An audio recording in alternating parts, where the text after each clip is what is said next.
From the school run to the home run, watch a new show for all of Britain. So he can say whatever he wants. A straight-talking show where all voices are heard. And, you know, when are we going to stop talking about smashing the gangs and actually do it? With the stories that matter from every part of our country. There's a bit of a crash landing there for your Chancellor. Bold, fearless and standing up for you. That's me, Martin Daubney, 3 p.m. till 6 p.m, weekdays, here only on GB News. The People's Channel, Britain's news channel.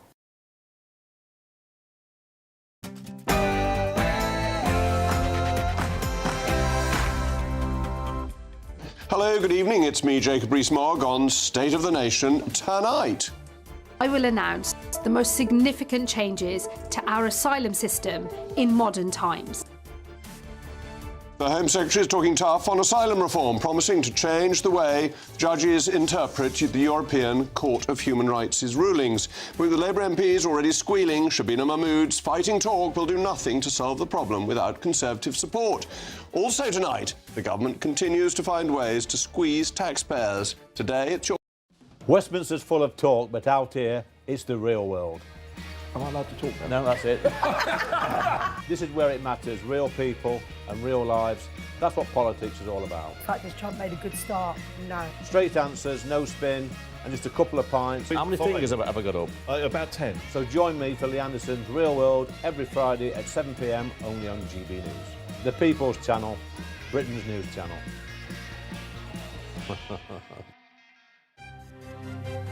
GB News Breakfast, every day from 6 a.m. There's a lot of tables out there that won't just have turkey on it. There'll be turkey and ham and, but I know some people that will cook 3 or 4 different meats. And obviously the joy of having turkey is that you can then make a turkey curry for Boxing Day and the subsequent days. So, you know, you should be having days of curry after your turkey lunch. I think for the masses, it's still hugely popular. You know, through the festive period at the Dog, we will have hundreds of people having Christmas parties, and most of them will order our turkey lunch or dinner. And then Christmas Day, we could sell it probably 3 or 4 times. The demand for people to go out for the traditional turkey roast is still massive. But hey, look, if you don't like a roast lunch, then why force yourself to have it on the, you know, probably one of the most important meals of the day in terms of bringing family together. What about Sophie's point, Mark, about cost and spending £30, £40 on turkey? That is simply too expensive for lots of people. Yeah, I'll never be able to defend or debate that. You know, I know more than anyone the challenges around food inflation, and yeah, a good turkey has become a huge cost. But I still think where people can afford the tradition, the joy of coming together, sharing a big turkey roast meal it's a brilliant Christmas tradition. But yeah, the food inflation, that's something we've talked about a number of times, isn't it? You know, it's crippling our business and it's crippling people at homes. I suppose the key thing to look at is if you know what you're doing with it, the turkey, a good turkey will feed the family for many days. It's not just one meal. GB News, the People's Channel.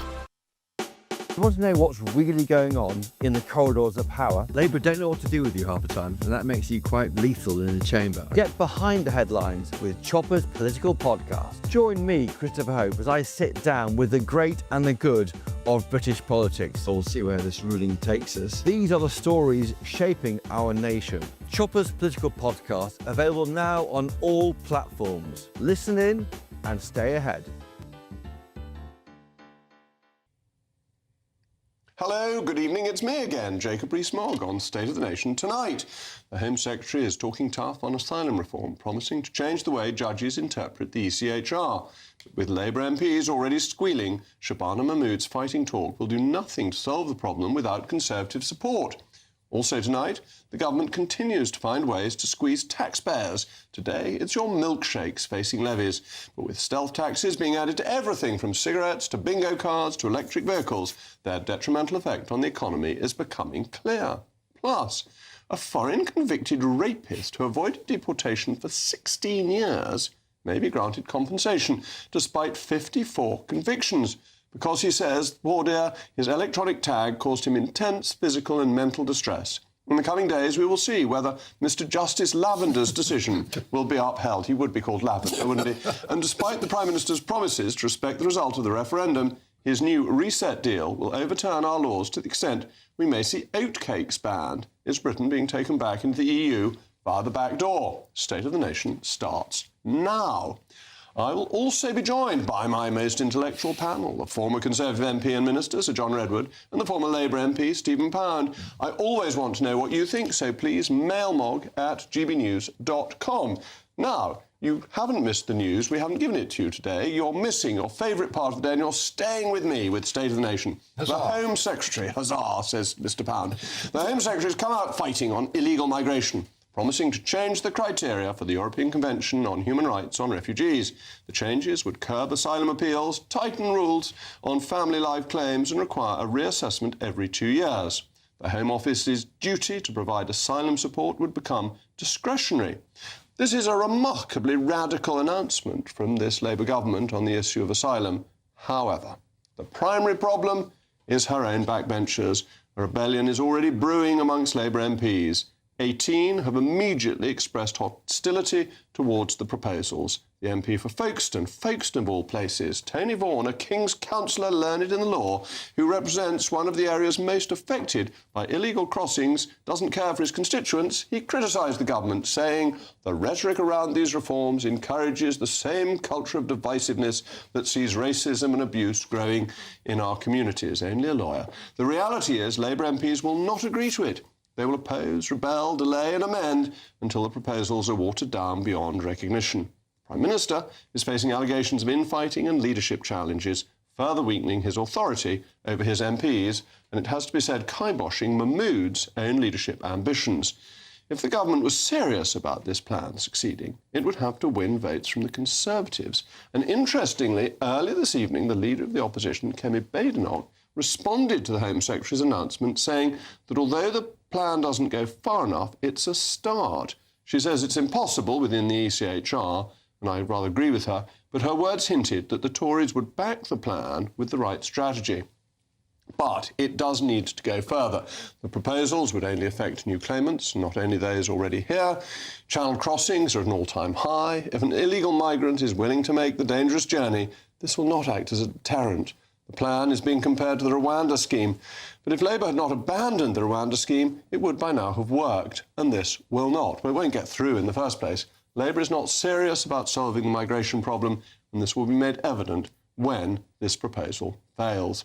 Well, I'm joined now by the political commentator and friend of the programme, Matthew Stadlen, as well as my most intellectual panel, Sir John Redwood and Stephen Pound. Matthew, thank you very much for coming in. When you say you're joined by Matthew Stadlen and your most intellectual panel, that rather suggests that I'm excluded. You're not a panellist, you're a special and intellectual guest. Though you may prefer today to talk about the Ashes, which I know is your specialist and favourite subject, rather than today's policy announcement. First of all, the government's already rowed back, hasn't it? Because it was going to sell people's jewellery this morning, and this afternoon it's decided that's quite an unpleasant policy. I think the jewellery thing is a distraction. Clearly, your personal items of jewellery should not be taken off you. I think a minister was saying if you came in with a ton of gold or a bag of gold, that might be a different thing, paying your way. Look, you're right to say these are, at least as mooted, as proposed, radical reforms, particularly from a Labour government. I understand the political and the policy reasons for the government attempting to grip the asylum system in this country, because it isn't working effectively. We do have people who are taking advantage of it. We do have people coming across the channel. Yes, a very dangerous thing to do, something I wouldn't like to do myself, but who are not genuine asylum seekers. Many of them are, but even those who are shouldn't be taking that route. If you come to this country as an asylum seeker, it should be through a safe route. And the government is talking about the possibility of safe routes. However, although I understand to an extent where the government is coming from, I have big concerns. I worry, for example, that if support is withdrawn from families who are not yet removed, that we could end up with destitution on our streets. We could end up with the sort of informal camps that there are in northern France, which are a blight to northern France, I would suggest, not just for the people living in them, particularly for them, but also for the citizens of northern France. And I also worry about the real-world human consequences for some of the people who will end up on the butt end of these reforms. Take just for one quick example. Imagine, and I've been talking to the Home Office today trying to get some answers, and it's clear that there's a hell of a lot of important detail that is going to be arrived at some point, one hopes. So there's a lot of uncertainty. But imagine if you were born in this country to two refugee parents, and you are then educated here for 10 years, and then the home country of your refugee parents becomes safe. Do you then get removed, even though you were brought up here, even though you've never been to that home country? There are real concerns for real-life human my beings. understanding of the proposals is that somebody in that position would be removed and that you wouldn't have any right to remain until you'd been here 20 years, and that if you were on benefits at the end of that 20-year period, you would still be removed if your country became safe. Well, as I say... That's how I understood it when being explained by the Minister. I suspect a lot of that is yet to be ironed out, but I think it would be extremely unfair on a child who is born here. I know you don't automatically get British citizenship if you're born here, but if you're born here and then educated here, and then your parents' home country suddenly becomes safe, do you then get removed to a country you've never been to? That's one point. The other question is, a big part of the concern about the level of illegal and legal migration to this country, and the majority of course, is legal, is integration. If you are a refugee here, and you are not allowed to seek even permanent settlement status for 20 years, how are you expected to integrate properly? That, for me, would be a real worry. It does seem to me the politics of this is very bad, that you rightly said at the beginning that our system doesn't work and people are concerned about it. But one of the reasons my party lost the election so badly is that people thought we overpromised and didn't deliver. This seems to be an absolute classic, that the policy is briefed to the newspapers, radical new plans that will deal with immigration. As soon as it's announced, it starts to fall apart, that things are either too harsh that they won't happen. The jewellery thing, even I thought, and I'm quite tough on this, I thought taking people's personal jewellery is potentially taking their wedding rings. I'm not sure that was ever part of the plan. But it's how it sounded, was very unpleasant. You're now hinting at problems that would be very serious. Unintended consequences, but actually foreseeable consequences. But means that the policy won't actually work. And also, you can't just change the European Convention on Human Rights. It gets ruled on by judges.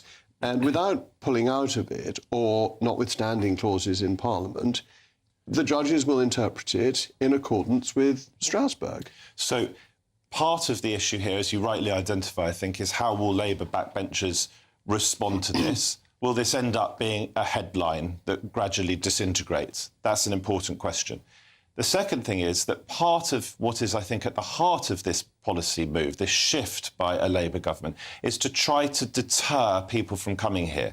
And that is involving, according to these proposals, the degradation of legitimate refugees, of people who asylum seekers who've actually been granted refugee status. In other words, not people who have tried to spin the system. And that is, I would argue, questionable as far as morality is concerned. But also, I wonder whether that's really going to have the deterrent effect that it is presumably designed to have. Because if you're desperate to come to this country, you might take the uncertainty of 20 years. Rather than not try to come at all. Stephen, you're a former Labour MP. You've seen already 12.5 Labour MPs have come out criticising this. That's quite serious on day one of a new policy, isn't it? I totally disagree. I think the key thing here is how far the Overton window has shifted. The fact that we're even talking about this. No party would have been talking about this 15 or 20 years ago. And I think it's a reflection on the reality of what Shabana Mahmood is being saying. And to be fair, you know what some of the newer parties have been saying, that we're even considering this. Look, when you get... I don't think Stella Creasy, the Labour MP for Walthamstow, has done herself any great favours by condemning this before she even read the text of it. Dr Creasy is very popular with Labour backbenchers, isn't she? Every time she's stood for a senior position, she's not got it. We used to call her Saint Ella, as I recall, in the Whip's office. But look, the reality is you've got various other people, like the chap in Michael Howard's old constituency, making these comments. It is very silly to comment at this stage about something which is so important. And I think the point about the ECHR that Kemi Badenoch, you may realise a lot of this is predicated on the success of what's happening in Denmark. Denmark has been a proud and happy member of the ECHR since 1953. This is nothing to do with Europe. This is actually to do with the interpretation by British judges in British courts by British law, and that, Jacob, has to change. Is that right, John, that actually British judges follow the European Court? And I understand Denmark's got quite a lot of cases going to the European Court in relation to its immigration policy. 7. No, it's obviously right that we aren't in charge, and if you're not prepared to withdraw from the convention, or if you can't negotiate a very fundamental change to the convention, then whatever you pass in Parliament doesn't have the force of sovereign law in the way that you would want, and that obviously thwarted the previous government, and now the opposition is saying that they would tackle that head on because you can't do it without. So I think the Conservative opposition is right to say they will support most of these proposals because they're trying to do something about it, but also right to warn that it's not going to solve the problem. They are lamentably lacking in substance to make sure that there is a proper deterrent and to make sure that the law would be enforceable that they passed when they're not prepared to negotiate a fundamental change in the European Human Rights Court approach to these things. This is one of the key things here, Jacob, that immigration is to do with push and pull. We've talked about the pull factor, the fact that there may be benefits in this country, the golden ticket that Shabana Mahmood has been talking about. However, Matt Saddle actually touched on the push aspect. If someone is in Sudan or they're somewhere in a country where they have virtually no chance of even living, they will do absolutely anything. Now, that is one. The other thing is the biggest number of people coming at the moment on small boats are from Vietnam. I mean, there is a decent quality of life in Vietnam. It may not have the best civil liberties, but it is that issue of what are we going to do to actually address the problems. We've got to send them back, and that means putting out the ECHR. Yeah. But I want to go back to the question I was touching on with Matthew about the over-promising. Yes. That people are very concerned about this. Is this... Do you remember when it was leaked that Tony Blair wanted eye-catching ideas with which he could be associated? Is this one of those that doesn't have substance? Because it seems to me that a policy that falls apart this quickly is something brought up by opposition parties that don't have the resource to government. I mean, I think Matthew was absolutely right. They're going to have a very big problem with people who were born here, settled here, educated here. I can't really believe they will have the stomach for that fight, because it's rather unpleasant to root them up after 10 or 15 years. And I don't believe this nonsense that they say they're going to find a whole load of countries are suddenly safe and ask to deport all these people back in the first place. And what's the process for review, and how will they suddenly be able to say somewhere like Iran or Syria is definitely safe? I don't see that happening. So they won't actually tackle the underlying problem, which is people think there's too many of these people coming. So I think the policy here really matters, because I do recognise clearly, and I'm the grandson of refugees on my father's side, and I'm very glad that they didn't get sent back as Jews after we won the war to Austria. Otherwise, I wouldn't be here today. But to leave that anecdote to one side, human beings are at the centre of this. That's partly the British people. And I think many amongst us are concerned about the extent of asylum seekers in this country, applications, as well as legal migration. But also, let's not forget the human beings who are the asylum seekers themselves. They've been degraded constantly for the last few years. We have dehumanised them, and I stand absolutely, resolutely against that dehumanisation. On the politics, and leave the policy for a second, on the politics, Labour, of course, have a problem here, because I suspect, I may be proved wrong, that the boats will not stop. And if the boats do not stop in the next 3 years, it's difficult, not impossible, to see Labour winning outright the next general election. And they've got a bigger problem than just reform on the right and the Conservatives on the right, because now we have seen, about a year ago, I said to Nigel Farage here, I wasn't particularly concerned for Labour, that the left of him was a problem. I was thinking about MPs. MPs may become a problem on an issue like this, and we know they subsequently were on welfare. But I would be concerned, if I were Keir Starmer, if I were the Labour government, about Zach Polanski and the Greens, who are saying the sorts of things that a lot of Labour supporters would like and expect the government to say. You've got the Lib Dems, and you've got others as well. So, in other words, Labour at the moment, and it's true of the Tories as well, are really being squeezed. I just want to get a thought from Stephen on this, because I think the British people are actually quite soft-hearted, and they want people who come in illegally to be removed the day after they've come, But they don't actually want to uproot people who've been here for 20 years, even if they say so in focus groups. Yeah, I doubt that would happen anyway. Look, the reality is when Stella Creasy today talked about ICE, you know, the thing of America, you know, the immigration and customs enforcement, you know, people prowling the streets with masks and helmets and dragging people out of tattoo parlours and nail parlours. You know, we're not like that in this country. And I think, interestingly, when you're talking about a policy falling apart, this is not like George Osborne's omni-shambled budget when we had caravan tax and pasty tax. No, it's far worse than that. It's far worse than that. No, it's much more worse. It's very serious. It's not even gone to the floor of the House yet. You know, so let's actually, as you know, these particular... Come on, Stephen. A Home Secretary making a big policy announcement that is briefed over a week, built up to a big day of announcements, and then falls completely flat straight away. That's much more serious than how do you define fall flat?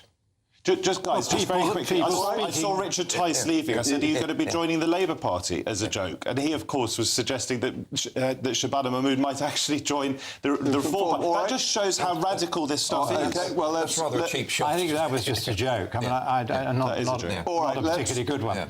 All right, it's a serious issue. We can move on because we've got some mail mogs. Thank you for sending them in. And today is even better than the BBC. You get, without paying a licence fee for us, my broadcasting without adverts. So it gets better and better. Anyway, Pat says, when will MPs actually start listening to the people of the UK who are becoming increasingly worried and concerned about the lack of balance and fairness relating to the number of people coming into this country as illegal migrants and the real need for asylum reform?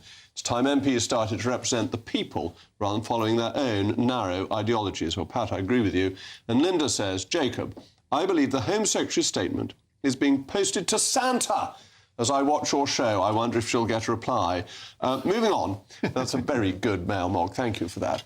Britain is beset by stealth taxes. Over time, almost everything we eat, drink, drive and enjoy is being hit with levies. Today, it's milkshakes being targeted by the Treasury. These taxes include, but are not limited to, fuel duty, vehicle excise duty, air passenger duty, insurance premium tax, motorist fines and penalties, congestion charges, clean air zone charges, ULEZ, workplace parking levies, climate change levy, landfill tax aggregates levy, plastic packaging tax, emissions trading scheme, carbon border adjustment mechanism, producer responsibility levies, VAT, alcohol duties, tobacco duties, soft drinks industry levy, customs duties, general betting duty, remote gaming duty, machine games duty, gaming duty, bingo duty, lottery duty, stamp duty, even higher stamp duty on second homes, council tax, higher council tax on second homes, empty homes premium, annual tax on envelope dwellings, planning and building fees, VAT on renovations, business rates, corporation tax, employer national insurance, IR35, off payroll working rules, apprenticeship levy, digital services tax, national insurance, dividend allowance reductions, capital gains tax, allowance reductions, inheritance tax on farms, inheritance tax on small businesses, tax on savings, probate fees, the TV licence fee, passport fees. The state is taking your money in so many ways that I hope you won't notice, and this is having a detrimental effect on the economy. So when will the socialists accept that this experiment has failed? Well, my highly intelligent political commentator, Matthew Stadlen, is here with my intellectual panel, Sir John Redwood and Stephen Pound. John, I'm going to come to you on this first, because I think from Gordon Brown onwards, governments assumed that stealth taxes wouldn't be noticed and that they had no economic consequence. The great Nigel Lawson abolished a tax in every single one of his budgets. He did the precise opposite. And it seems to me the economic consequences of stealth taxes are really very damaging. Well, I agree. And under Lawson Thatcher, we got a lot of growth and business responded very well. And these stealth taxes seem quite small in terms of the amount of revenue, but their impact on a sector or business can be devastating. I mean, we seem to be deliberately wiping out our whole oil, gas and petrochemical industries with all these carbon levies and special duties. And we don't even get a reduction in world CO2. We get an increase in that because we import things with much more CO2 in the process. So it is a madness in its own terms, but it is deeply damaging. We are industrialising at pace for no good reason. And it distorts investment, doesn't it? Because people invest where they won't have the stealth taxes rather than in business opportunities that might, in fact, be better for the economy. Well, I mean, our biggest petrochemical investor has said he can't invest here anymore, and he's going to America and elsewhere because the carbon taxes are just so oppressive. We're losing 2 olefins plants this year, which are very crucial in our petrochem industry. We've got an actual ban on oil and gas wells, and that's just one area of the economy. And it's like that, I mean, waste industry, the packaging industry, all these industries are now being clobbered. And so factories are closing, things are going elsewhere, people are giving up. And in an inflationary era, the packaging tax, which is coming in, is deliberately and directly inflationary and doesn't help anybody. We can argue and discuss and debate the individual taxes and whether there are environmental motivations and so forth. That's fine. The bigger picture, I suggest, is that Labour boxed itself in ahead of the last election by saying that it would not raise national insurance, it wouldn't raise VAT. Fine, I don't think VAT is a progressive tax, but they wouldn't, crucially, raise income tax. Now, it may well be that the best thing for the country in this upcoming budget that we have had so many kites flown about would be for income tax to be raised. It could raise a significant amount of money, and it probably wouldn't have a negative impact on growth. But of course it would. We've got to spend less, not tax more. But I'm just distinguishing, if I may, between raising income tax and, say, for example, last year raising national insurance contributions for employers.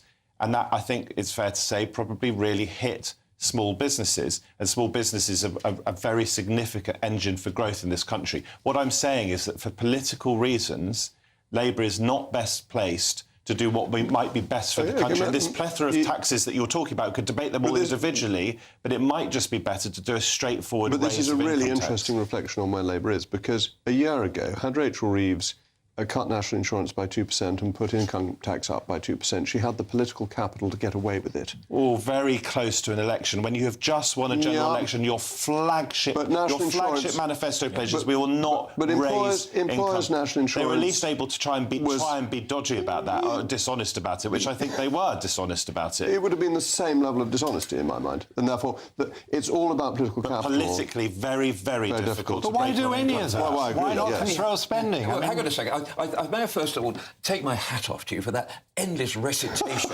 which I'm going to put that on a loop if ever I have trouble getting to sleep, because it was pretty damned impressive. However, half of those ones, I was going through the list, 3 of those are ones where there's actually talking about an increase, one including the insane milkshakes tax, which I think is put there to placate Nigel Farage, who doesn't like having them thrown at him. But the rest of them are either locally raised, ones like ULETs and local charges, or ones that nobody's suggesting at the moment that they are going to go. I don't know where you get your evidence from some of these, but at the moment you've got a smorgasbord as opposed to a sledgehammer. And I can understand politically why they're doing that. I can equally endorse what Matthew said. You can't throw out your first manifesto pledge under the bus straight away. But we are in a difficult situation. I would have thought any tax is better than these taxes because it is gradiated. People who earn more pay more. With a pasty tax or whatever. But Stephen, they're putting the emissions tax up. The bigger carbon border adjustment mechanism is about to come in to tax us on imports from non-EU. These are big increases in taxation. Yes. There are big areas in this country that could be seriously looked at if you could stand back from the politics. The triple lock.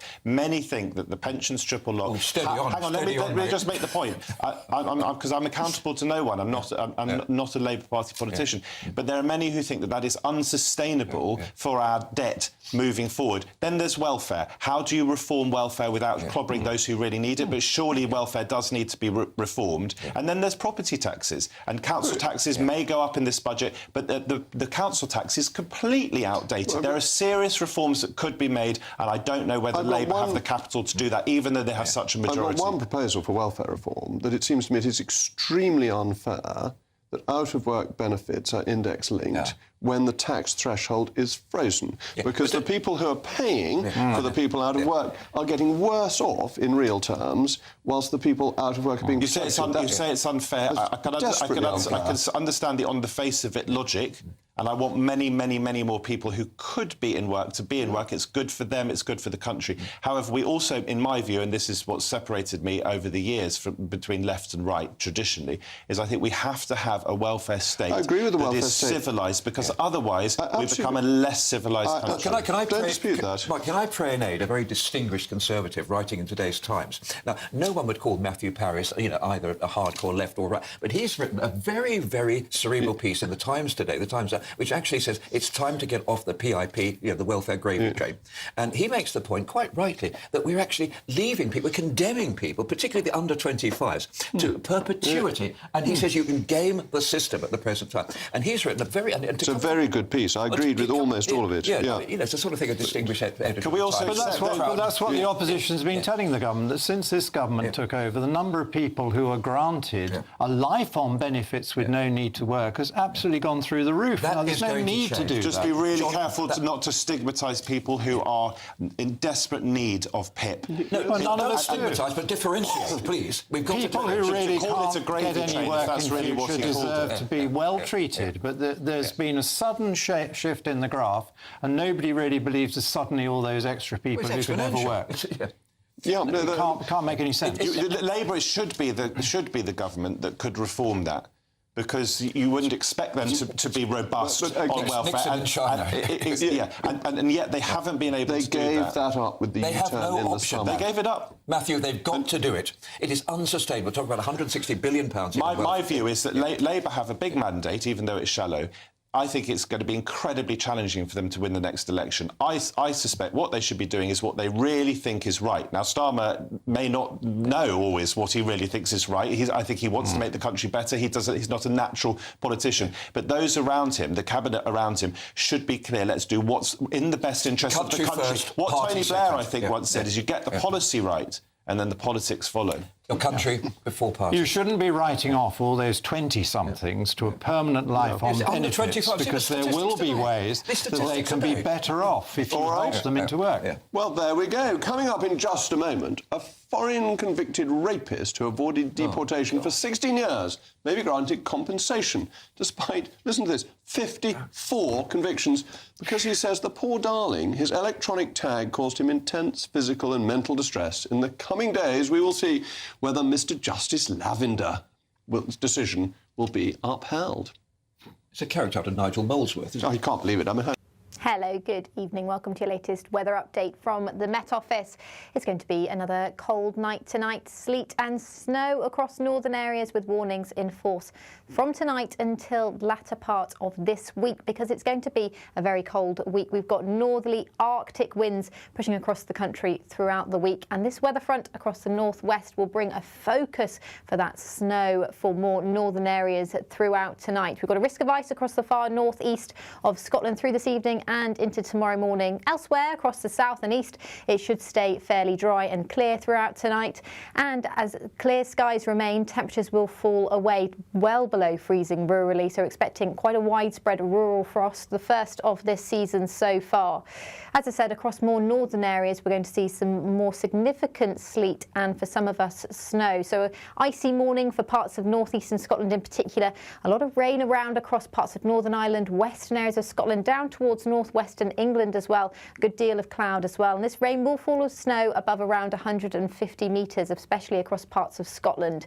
And we'll continue to see quite persistent rain on and off throughout Tuesday, all the way through until Thursday. So we're going to start to see snow accumulations building up on higher levels, which could bring some disruption to travel on higher routes. Across more southern areas, much of England and Wales, it should stay largely dry through much of the morning, but as the afternoon goes on, there'll be more in the way of cloud and a few showers around as well. And temperatures a little bit higher than today across the far south and west due to more cloud around, but it's going to feel quite wintry throughout much of this week. Some rain across the far south and east through Wednesday morning. That will clear away as the day goes on. And then we'll continue to see this brisk northerly wind bringing some snow showers to northeastern areas of England. So we've also got a snow and ice warning in force here, as Wednesday and Thursday is looking like the coldest part of the week. So it will get colder as the week goes on. Bye-bye.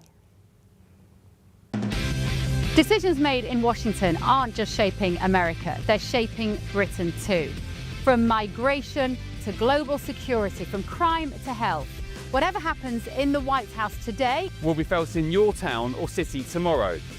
That's why The Late Show is live from Washington, D.C. Cutting through the politics to show you what it all means for Britain. The Late Show live every night at midnight. Only on GB News, Britain's news channel. Hi, I'm Michelle Dewberry, and my show is your opportunity to cut through all the noise and dive in headfirst to some robust debates. Ideas clash. Situation, no, isn't it? No, because the failure is you're deliberately avoiding my point. Nothing's held back. And if you think this is the end of it, wait for more. And we do not shy away from the difficult stuff. Sometimes I want to shake people and say, if only you understood. So join me on Jubes & Co. weeknights at 6 p.m. only on GB News, Britain's news channel. Welcome back. Well, we were talking about stealth taxes, and the mail mogs have come in not by stealth, but by electronic means. And Graham says that the ruling elite think that we are too stupid to understand that we are being taxed by stealth, constantly tells us all we need to know about their disregard for us. And Noel ought to win a prize. I haven't given out prizes for mail mogs recently, but this deserves one. Jacob has morphed into the new Sir Humphrey. What a great list of potential tax hikes. Well, let's hope not. A foreign rapist who has avoided deportation for 16 years could now receive compensation despite 54 criminal convictions. Mustafa Taskiran claims his electronic tag has caused him intense physical and mental distress. The High Court judge, the wonderfully named Miss Justice Lavender, ruled in his favour. In the coming days, it will be determined whether his decision stands. This decades-long case of a migrant with a criminal record, several failed deportation attempts, and a recent stalking offence demonstrates the extent to which the state is failing to take control of its borders. Well, I'm delighted to be joined now by the human rights lawyer, Mahtab Aziz. Thank you so much for coming in. This does seem the most extraordinary decision, that this man is a rapist, 54 offences, a stalker. He should have been deported to Turkey. Turkey didn't want him back, which is perhaps understandable. And now Lavender is giving him compensation. I mean, this is crackpot. Yes, I mean, on paper it does sound quite extraordinary. I mean, but in actual fact, if I can explain the basis of this case, this was actually a judicial review by the applicant, Mr. Taskiran, whereby he said that that the law had actually been broken in terms of his detention.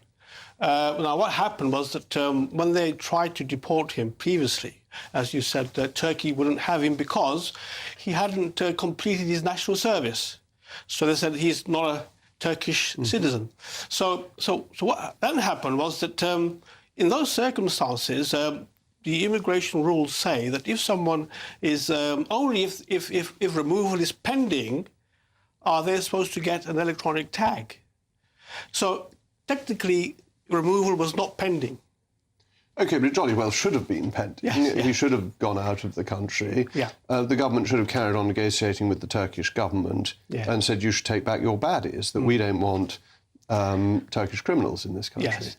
Yeah, ultimately, yes, that should have been the procedure. But what actually happened was that because he was given the electronic monitoring during this situation where, in fact, technically, deportation was not pending, so that's why he said, look, I was illegally detained with this electronic monitoring tag. But, I mean, he was illegally in the country. He had no business being here. He'd come to this country, then committed a series of crimes. Yes. Surely that counters it out, that if he were completely innocent and had never committed a crime and was here legally on a visa and had unfortunately got into the justice system, that would be one thing. But this man was a bad actor. Yes, but unfortunately the judicial review process unfortunately doesn't take into account someone's previous offences. But surely it should when it's talking about compensation, because you don't pay compensation normally out to people who have contributed to the reason for why they've suffered a harm. So if a criminal going about his criminal purposes falls over a broom that's been left in somebody's house, the compensation is reduced against somebody who was legally there for obvious reasons. Doesn't the same principle apply? Well, you see, the period that this compensation was due for was only a matter of 4 weeks. And this was subsequent to after he'd actually done his time and, been punished and been done with it. So really... But he was still not entitled to be in the country. So he was illegally here the whole time. He was never a legal resident of the UK. But unfortunately, that's where the Turkish decision assisted him, because he was basically technically stateless. So they couldn't actually deport him anywhere. So that was the problem. I see that, but it still seems to me that his criminality counterbalances any right to receive compensation from the British taxpayer. That he could have tried to remove himself to Turkey years before. Right. But unfortunately, as I said, because he'd actually done his time, so they couldn't actually hold that against him. Well, no, but they could hold him being illegally in the country against him. Yeah. Which seems to me to invalidate any claim for compensation? Yes, he may have been, but the thing is, because he was stateless, they couldn't regard him as a criminal because he was stateless. Had there been another country where he could be deported to, then I'm sure they would have carried it out. But unfortunately, there was no place they could actually deport him to. I mean, do you think this is sensible law? It doesn't sound sensible, but I'm afraid, we are still, signatories to the ECHR and the Human Rights Act. But don't judges also have discretion when it comes to award of compensation? I mean, you sometimes have libel actions when, in the old days, it was jury, now it's a judge. They award £1 or something. They think that it's such a ridiculous case that they may technically meet the qualifications of libel. The judgment should indicate that this is essentially trivial and the court shouldn't have been involved with it. Couldn't an award of a penny or something have been given to indicate that this was just a contemptible idea, that somebody here illegally should be getting this type of compensation, and probably on the back of legal aid?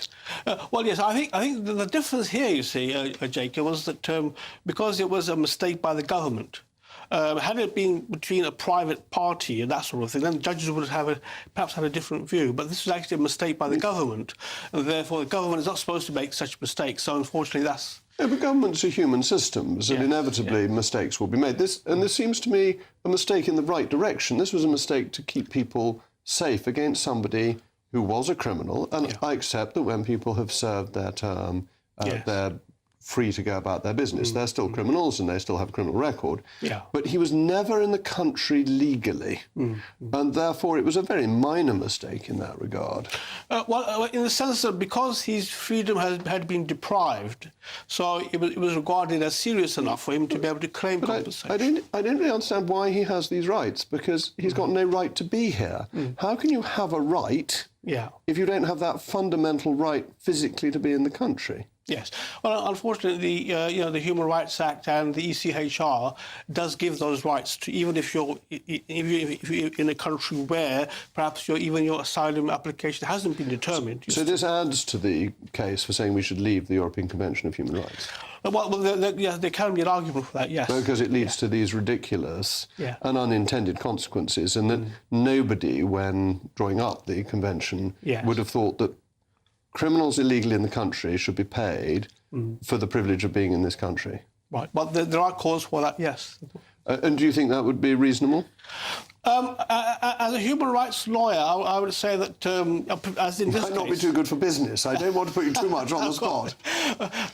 As in this case, where someone's done their time, and I would be of the opinion that they can't be punished twice.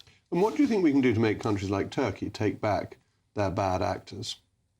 I think, they used the excuse that he hadn't actually complied with conscription, and therefore he could not be a Turkish citizen. So that's really something that's in the domestic law of Turkey, which we would probably have difficulty trying to interfere with. But Turkey is a signatory to international agreements that say you can't make people stateless. Yeah. And so Turkey made him stateless. Yes. So we sort of accept other countries ignoring the law whilst we apply it rigorously to ourselves. Yeah, I think that is a problem. That is a problem. I think in many cases where that's happened, perhaps there should be another alternative way of dealing with it. That's the fact that they hadn't completed conscription should not be, the absolute bar to. Well, it's Turkey just saying we don't want a bad actor. It's a feeble excuse, isn't it, that he was of no other citizenship. Countries aren't allowed under various international agreements to make people stateless. Turkey just decided it would because he was a criminal, a nasty rapist, 54 other offences, and understandably Turkey didn't want him. But he's not our responsibility, he's theirs. Yes, but I think in those circumstances he wouldn't have any passport. He wouldn't have a Turkish passport. They wouldn't give him one because they don't regard him as a citizen. So we better send him to Rwanda. That might be the answer. Anyway, thank you very much, Mataz. In a moment, despite the Prime Minister's promises to respect the result of the referendum, and you know which one I mean, his new reset deal will overturn our laws to the extent that we may see oatcakes banned. Is Britain being taken back into the EU via the back door?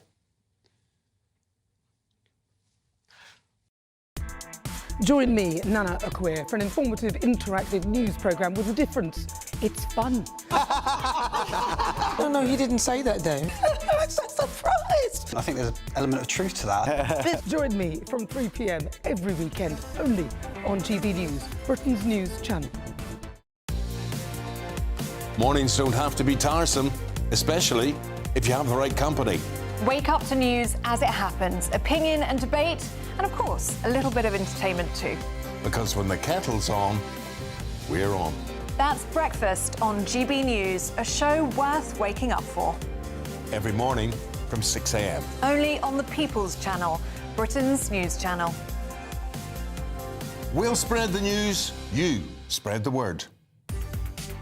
From the school run to the home run, watch a new show for all of Britain. So he can say whatever he wants. A straight-talking show where all voices are heard.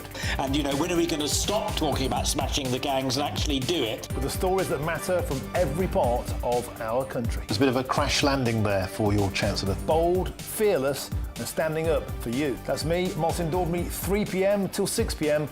weekdays, here only on GB News. The People's Channel, Britain's news channel. Westminster's full of talk, but out here, it's the real world. Am I allowed to talk then? No, that's it. This is where it matters, real people and real lives. That's what politics is all about. In fact, has Trump made a good start? No. Straight answers, no spin, and just a couple of pints. How many fingers have I got up? About 10. So join me for Lee Anderson's Real World every Friday at 7 p.m. only on GB News. The People's Channel, Britain's news channel. You want to know what's really going on in the corridors of power? Labour don't know what to do with you half the time, and that makes you quite lethal in the chamber. Get behind the headlines with Chopper's political podcast. Join me, Christopher Hope, as I sit down with the great and the good of British politics. We'll see where this ruling takes us. These are the stories shaping our nation. Chopper's political podcast, available now on all platforms. Listen in and stay ahead.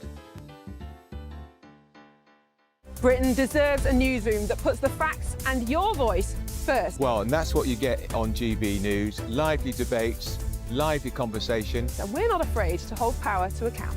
And each other. So join me, Andrew Pierce. And me, Miriam Gates, for Britain's Newsroom, weekdays from 9:30 on GB News.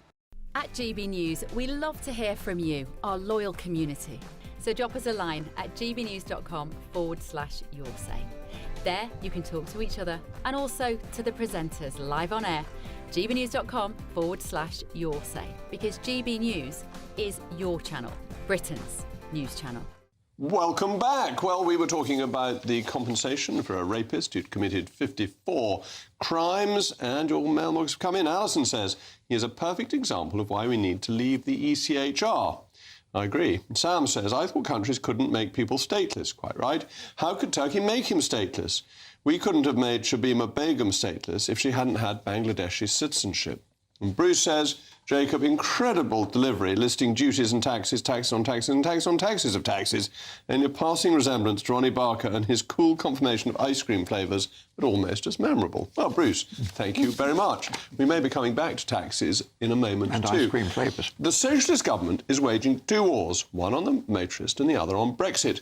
The Prime Minister lauded his so-called reset deal as the best thing since sliced bread. But now it's been revealed that despite promises, EU jurisdiction may interfere on our laws so much that oatcakes could be banned in the UK under EU rules. I don't actually like oatcakes, I like Bath Olivers, but this belies a much bigger issue, that the UK is re-entering the EU by stealth, without any representation or legislative powers, and becoming a client state of the European empire. Plus, the motorist is taking another hit as proposals to change road widths to accommodate cyclists over cars are reportedly being considered. The government deny any such plans, but the war on the motorist has been going on for some time. Well, my panel is still with me, John Redwood and Stephen Pound. John, this is really very serious, isn't it? Because the reset is about us taking EU food regulations, which means things like a ban on oatcakes, but it will mean it's impossible for us to ban the live exports of animals, and so on. Yes, it's a complete disaster, and against the very spirit of Brexit, they don't want to take any of the opportunities. And they now seem to also be threatening to give away a whole load of our money. And the big win we've had from Brexit is 20 billion plus of savings every year, and it's going to be considerably more of that because they're going to put the budgets up in the next budget round. And of course, we keep the tax revenues, which they stole from us while we were members, because they would take all the packaging tax and most of the customs dues. So it's going to be very costly. And for what? The possibility of selling a little bit more food onto the continent. I'm sorry, this is a straight banana hoax, part 2. Look, you say we raise all these billions by leaving the European Union. I saw very little evidence of that in the last government. Well, because we have to pay 20 billion a year to the EU. Okay, that would be rising. So it's jammed tomorrow. No, we're already saving it. Confiture de No, we're saving it now. That whole would be double if we remember the EU. Yeah, but so we haven't exactly gained for it. But look, the thing about this is we don't have to actually ban oatcakes. We don't. It's simply a European food directive. However, where it does impact... Only when it comes to cross-border in Northern Ireland. And this is the key thing. This isn't true. This isn't true. Stephen, I'm sorry to be dogmatic about this, but the way the Metrology Act works means that any rule on food in the EU can be introduced automatically into the UK, and to get the quid pro quo of a slight change in border mechanisms between the UK and the EU, the government has agreed to use the Metrology Act for exactly this purpose. So this directive will come in if we're to carry on with this reset deal. If we wish to reciprocate and we wish to sell our goods in Europe, then we have to accept that their standard... No, we have to accept their rules when we sell to Europe. But this is about accepting their rules in England. Jacob, if we didn't wish to sell our oatcakes in continental Europe, they could have no say over us in this. The moment is... No, they want to stop us selling our oatcakes to ourselves. I'm sorry, they can't stop us selling oatcakes. That's exactly what your friend... Has anybody told the King? The King is one of the biggest producers of oatcakes in the country. That's exactly what the Dutchy original coat. Yeah, I'm sorry. It just doesn't make sense. Look, if we want to have a reciprocal... It doesn't make sense because it's a bad policy. That is what joining this thing means. That's what the reset means. If we sign up to their arrangements, they legislate for us, and we have no right to a voice in it or a vote on it. It's hopeless. But we do have a vote, and we had a vote at the time when we decided to actually have a reciprocal arrangement with Europe on food standards and animal hygiene standards and veterinary standards. And I think that makes a lot of sense. We should have a common... Unlike the old days when you had the LD50 test, when you had to actually sort of drip stuff in rabbits' eyes in every country in Europe, we should have one standard for the whole of Europe. And if we're part of that, so much the better. But we can... But we have to trade... We want to trade with the rest of the world, and what they will make us do is impose very high tariffs on the rest of the world. Jacob may well this is a protectionist system. Jacob Rees-Mogg may have a mill on his estate which is producing, Somerset oatcakes, which I'm sure will be more delicious than any other oatcake. If you want to produce an oatcake and sell it to me, you can do that. No European commissioner is going to... This is the point of the reset. The point of the reset is that we then accept their food standard rules, which will ban us producing these oatcakes. And this is just another example of how our alliance with the EU undermines the British economy and trade within this country. Is there going to be a commissioner standing there in the oatcake aisle at Lidl's? Yes, because under the agreement we will have the obligation to enforce it, as we always did with our EU obligations when we were member states. We will be paying them to be worse off and to suffer. There will not be EU oatcake inspectors prowling the aisles of our supermarkets. Come on. There'll be British Trading Standards officials as we'll have to enforce it. I'd like to meet the British Trading Standards officer who's actually going to enforce against the British oatcake. Oh, they will. You needn't worry about that. They did when we were in the EU. Stephen, these are produced commercially, and companies don't produce things that it's illegal to produce. They just don't. So it's not a question of my producing 5 of them and selling them. It's a question of McVitie's producing them, or Dutch originals, and them not being allowed to produce them. But people who don't like Brexit never want to know the facts about the EU, that this is a customs union that has a lot of tariff barriers on non-EU trade and has regulations geared to a few big companies on the continent, which often do damage to the UK. Let's come on to the motorists, because it seems to me, once again, same sort of thing. The government is not on the side of the people it seeks to represent. Exactly. Most of us are motorists. It wants to narrow the roads to 10'8" from 12 feet, so that we can't overtake cyclists. Well, and to make it more dangerous. More dangerous for cyclists, because people will still hang on a second. cyclists. Every time anybody's... This idea of the war on motorists, I think that's for them. Nobody in the Labour Party wakes up and saying, let's declare war on the motorists. That's what they're doing. Look, fuel duty has now been frozen for how many years? Motoring has never been cheaper. But it's about 20-mile zones where you don't need them. It's about narrowing roads. It's about putting in bike lanes. John, let's talk about the real meat and drink about that. The real cost of motoring are fuel and actually the cost of maintenance. We're talking about the difficulty and safety of getting around. However, can I just agree with you? on one thing. Yes. I was astounded today, coming back from a funeral on the Greenford Road, to see an empty cycle lane and two cyclists strolling down in the middle of the road and actually pulled up. I said, I'm sorry, there's a cycle lane there. I'm not going to use it. And I'm sorry. I think they may, if they're going to have them, they should be compulsory. Well, some cyclists game against you, so they use the lane when that's working, and then they take your road when it's not. A slight change in tone, because one of the things I was talking about being taxed is a health-giving, pure milk-made milkshake with milk from probably Somerset dairy farmers. So I thought in a little protest against high tax, we might have a little delicious milkshake. Cheers. This is chocolate, and it's absolutely delicious. Definitely Somerset unpasteurised. This is not the one that was thrown at Nigel Farage. No, you can do that later. I hope you won't, because he's a great man. Anyway, I've got to tell you something from the Department of Transport, because a spokesman said these claims are false and misrepresent the guidance. There has never been legally binding standards for road width. No, the 12-foot guidance has been a guidance for over 100 years, and that remains the case. The government is absolutely on the side of drivers, focusing on making journeys safer and smoother and saving motorists money. Immediately after that statement was made, London's Noble Fire Brigade was called because, unfortunately, the spokesman's pants were on fire. Now, this evening... That would be a smokesman. Talking of wonderful statements, this evening the nation was treated to an even better statement, some really elite commentary coming from the Natural Resources Wales on the flooding emergency in Monmouth. They said that the floods were caused by heavy rainfall, and that was what was responsible for the torrents. In other news, we were also informed that Queen Anne is dead, the Pope is a Catholic, and bears live in the woods. Surely not. Surely not. But isn't it extraordinary? We have these expensive public bodies that put out stupid notices of the blindingly obvious... But it shows there are too many of them. We need cuts. It brings us back to where we started. We need to cut public expenditure, Stephen. The waste is obvious. Yes.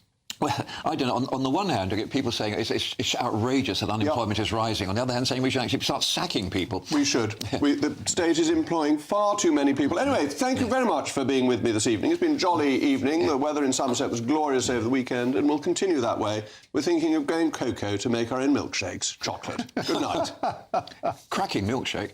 There's just 2 weeks left to see how you could win your Christmas this year paid for by us. First, we'll give you an incredible £30,000 in tax-free cash. Then we'll give you a further £10,000 cash to spend on all your Christmas presents, even the tree. Christmas lunch, that's on us too, with £1,000 in shopping vouchers to spend at your favourite supermarket. Finally, a GB News Christmas goodie bag. For another chance to win, text WIN to 63225. One entry costs £2.50 plus one standard network rate message, or text BONUS to 63225. 5 entries cost £5 plus one standard network rate message. Go to gbnews.com/win. Entries start at £2.50. Call 0903 686 3232. Calls cost £2.50 plus your network access charge, or post your name and number to GB 17 PO Box 8690 Derby DE1 9TT. UK only. Entrance must be 18 or over. Lines close at 4 p.m. on the 28th of November. Please check the closing time if listening or watching on demand. Hi, I'm Michelle Dewberry, and my show is your opportunity to cut through all the noise and dive in headfirst to some robust debates. Ideas clash. Situation, No, because the failure is you're deliberately avoiding my point. Nothing's held back. And if you think this is the end of it, wait for more. And we do not shy away from the difficult stuff. Sometimes I want to shake people and say, if only you understood. So join me on Jubes & Co. weeknights at 6 p.m, only on GB News, Britain's news channel. From the school run to the home run, watch a new show for all of Britain. So he can say whatever he wants. A straight-talking show where all voices are heard. And, when are we going to stop talking about smashing the gangs and actually do it? With the stories that matter from every part of our country. There's a bit of a crash landing there for your Chancellor. Bold, fearless and standing up for you. That's me, Martin Daubney, 3 p.m. till 6 p.m, weekdays, here only on GB News. The People's Channel, Britain's news channel. Westminster's full of talk, but out here, it's the real world. Am I allowed to talk then? No, that's it. This is where it matters, real people and real lives. That's what politics is all about. In fact, has Trump made a good start? No. Straight answers, no spin, and just a couple of pints. How many fingers have I got up? About 10. So join me for Lee Anderson's Real World every Friday at 7 p.m, only on GB News. The People's Channel, Britain's news channel. You want to know what's really going on in the corridors of power? Labour don't know what to do with you half the time, and that makes you quite lethal in the chamber. Get behind the headlines with Chopper's political podcast. Join me, Christopher Hope, as I sit down with the great and the good of British politics. We'll see where this ruling takes us. These are the stories shaping our nation. Chopper's political podcast, available now on all platforms. Listen in and stay ahead. We love Great Britain. We love its history, its culture and its tradition, and that's why we're so proud to be part of GB News. You look genuinely emotional. Oh, come here. GB News does pay attention to those who are ignored by the mainstream media. The majority of this country whose forefathers fought and died to maintain liberty, to fight for freedom of speech. The rule of law, the rights of property and democracy. This is the heritage that our country should be so proud of. Which of course includes our Christian heritage. There's been a huge resurgence in the number of people going to church. Perhaps they're not finding what they're looking for, and they're looking for something a bit deeper, a bit more truthful, a bit more akin to Britain's Christian heritage. That's right, get ready, because the most exciting night in general election history starts now!